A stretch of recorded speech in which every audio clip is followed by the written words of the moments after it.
नमस्ते मित्रों।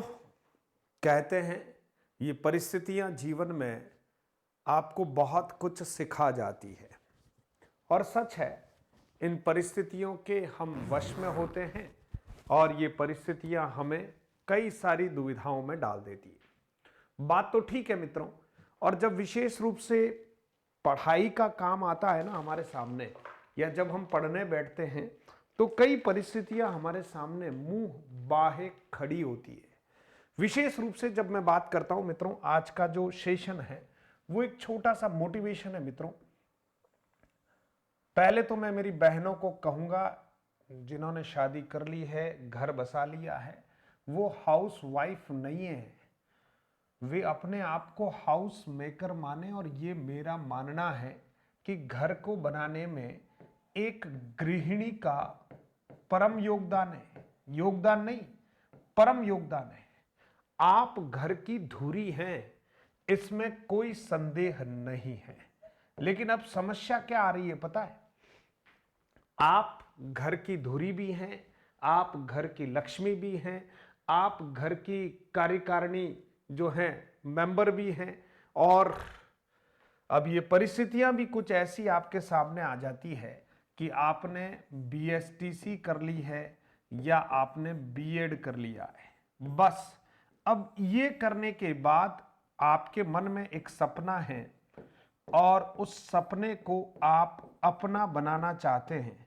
लेकिन एक सबसे बड़ा काम आपके सामने आ गया कि कुछ परिस्थितियां ऐसी विपरीत जो आपको लगती है वो आपके सामने खड़ी हो गई और आप बेबस हैं। 2025 और इस 2025 के जो टारगेट्स हैं वो आपके सामने हैं, लेकिन आप अपने आप को बेबस, मायूस, हताश महसूस कर रहे हैं।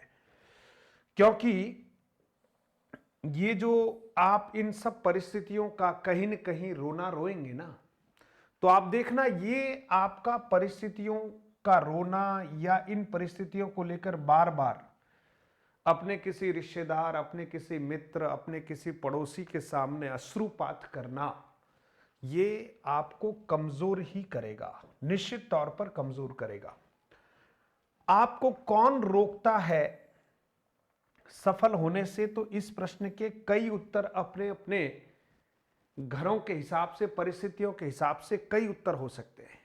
लेकिन मेरा आप सबसे आग्रह यह है कि पहला प्रश्न यह है कि इन सब परिस्थितियों का जिम्मेदार कौन जो आपको रोक रही है?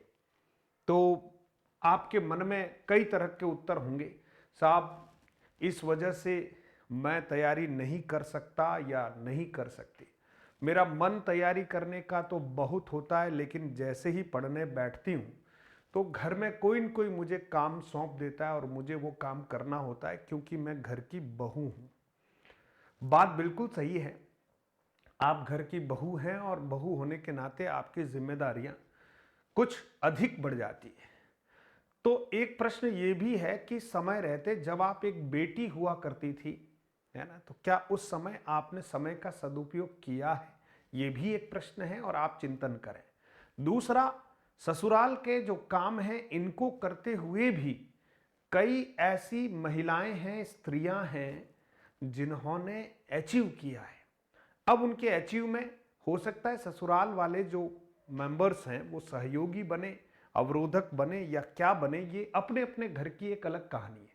पर फिर मैं वही कहूंगा कि अपने घर के कहानी को दूसरे लोगों से बहुत शेयर करने से भी परिस्थितियां बदलती नहीं है। प्रायः ऐसा देखा गया है और विपरीत होती जाती है, क्योंकि जिसे आप अपना मानकर ये परिस्थितियां कहते हैं, हो सकता है वह व्यक्ति आपके कमजोर क्षणों का लाभ उठाए और उन परिस्थितियों को सार्वत्रिक कर दे, या मन ही मन वो प्रसन्न हो कि ये अपने आप में बहुत होशियार बनता था ना, ये अपने आप में बहुत होशियार बनती थी ना, देखो अब ऊंट पहाड़ के नीचे आया है। तो मित्रों, मेरा आपसे यह आग्रह है कि परिस्थितियां कैसी भी हो, उनको कंट्रोल करने का मंत्र भी परमात्मा हमको देता है। और कुछ सूत्र वाक्य जो आपको शायद, है ना, कहीं न कहीं सहयोग कर पाए। तो पहला जो एक सूत्र वाक्य है, खुद का सहारा खुद ही बनना है। हम अपनी सफलता के लिए सहारा किसी और को बनाएं, तो वो सबसे बड़ा, अगर आप बना ही लेते हैं तो सबसे बड़ा सहारा है अपने इष्ट देव, है ना। अपने इष्ट देव को आप सहारा बना लीजिएगा। जैसे एकलव्य ने गुरु की प्रतिमा मिट्टी की निर्मित करके विद्याभ्यास किया, धनुर्धर श्रेष्ठ बना। सच में वो अलग कहानी है कि उससे कहीं न कहीं अंगुष्ठ दान में लिया गया और जैसा भी था गुरु दक्षिणा में, लेकिन वो कहीं न कहीं अपने गुरु और इष्ट देव का ध्यान करते हुए करत करत अभ्यास के जड़मती होत सुजान वाली स्थिति से वह बहुत महान धनुर्धर बन गया। इसलिए खुद का सहारा खुद ही बनना है। जो सहारे थे अब वो पीहर में छूट गए, मान लीजिए। अब ससुराल में ही जीवन निकालना है, ये सत्य है। और ससुराल एक स्थान है जहां पर आज बहुत सारे जगहों पर अच्छा सहयोग मिल रहा है, और कुछ जगह हो सकती ऐसी हो, क्योंकि हर व्यक्ति का, हर स्त्री का अपना अपना एक प्रारब्ध है। उसके भाग्य में अब कैसा ससुराल मिला ये तो आप ही अपने ससुराल से अनुभूत कर सकते हैं। लेकिन फिर भी अपने आप को पॉजिटिव रखते हुए, जो मिला है उसको स्वीकार करते हुए, अब इसमें हम क्या कर सकते हैं इस पर चिंतन करके, चिंतन घंटों नहीं करना है, चिंतन किया, जो संकेत हमें कहीं अंदर से मिलते हैं उसके अनुरूप आप तैयारी शुरू कर दीजिएगा, है ना। विपरीत से विपरीत परिस्थितियों में भी परमात्मा कोई न कोई ऐसा संकेत, कोई न कोई ऐसी स्थिति आपको जरूर दिखाएगा जिससे आप अपने इस सांसारिक या लौकिक लक्ष्य को प्राप्त कर पाएंगे। रोने से किसी को राज नहीं मिलता, ये बात बिल्कुल सत्य है। अब आप 1000 घंटे रो लो, 10 घंटे रो लो, 100 घंटे रो लो, आपको कोई राज नहीं देगा। सामने वाला कुछ सहानुभूति के शब्द कह देगा, ठीक बात है। रोना ही हो तो फिर कह रहा हूं, किसके सामने रोना ही हो तो किसके सामने रो लो, अपने इष्ट देव के सामने रो लो, है ना। वहां से कहीं न कहीं कोई प्रेरणा हमें जरूर मिलेगी। आपके भीतर परमात्मा ने अपार शक्तियां भर रखी है, आप मानो या न मानो, ठीक है। बस इन शक्तियों को जगाओ। जो 24 घंटे परमात्मा ने हमें दिए हैं, इसमें थोड़ा सा काम करने के घंटों को मैनेज करो।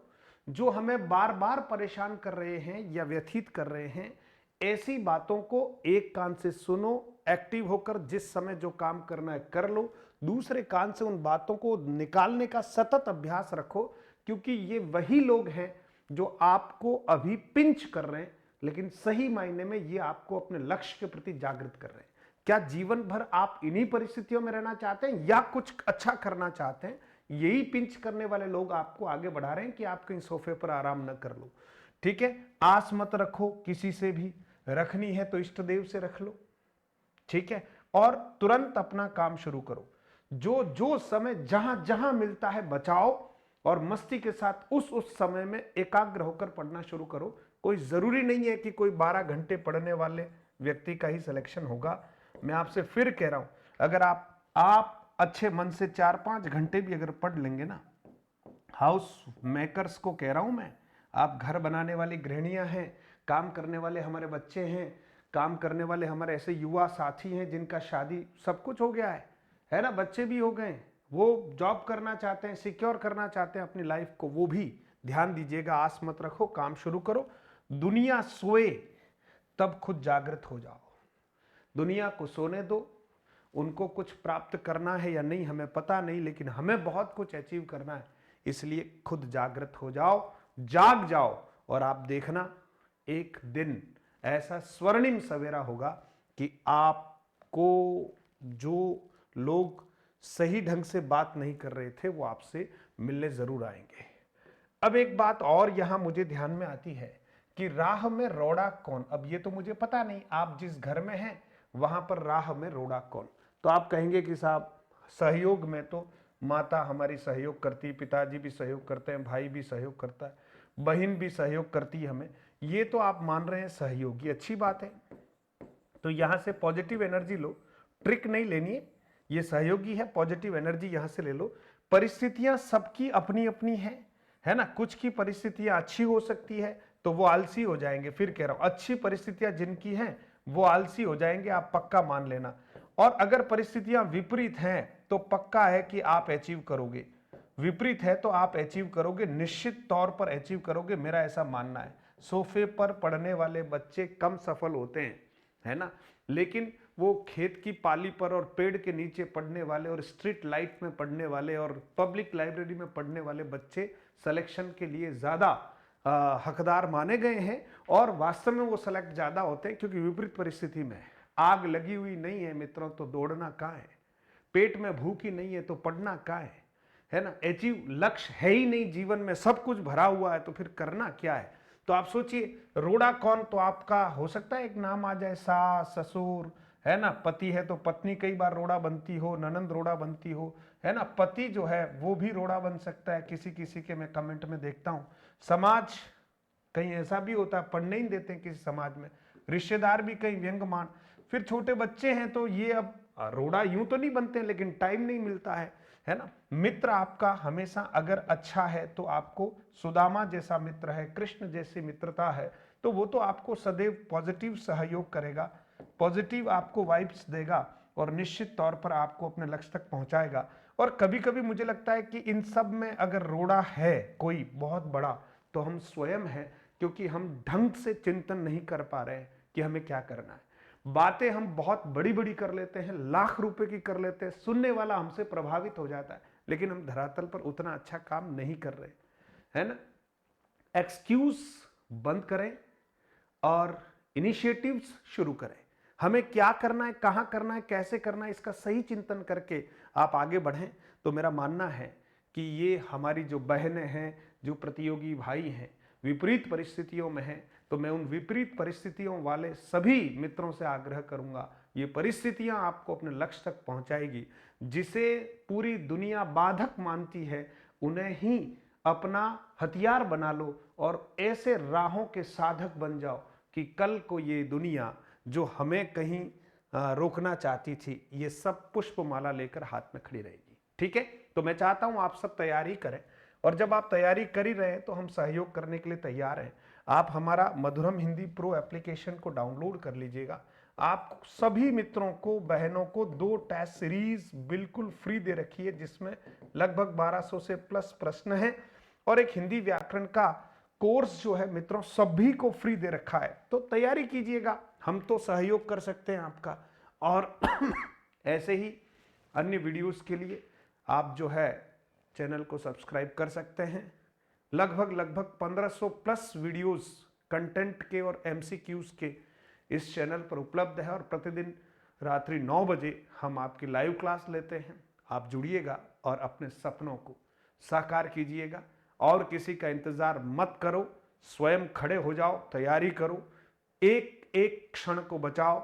जब काम करते हैं तो पूरा मन लगाकर हाउस होल्ड्स जितना काम है कर लीजिए, बचते ही समय आप जो है बस पढ़ने पर लगा लीजिएगा।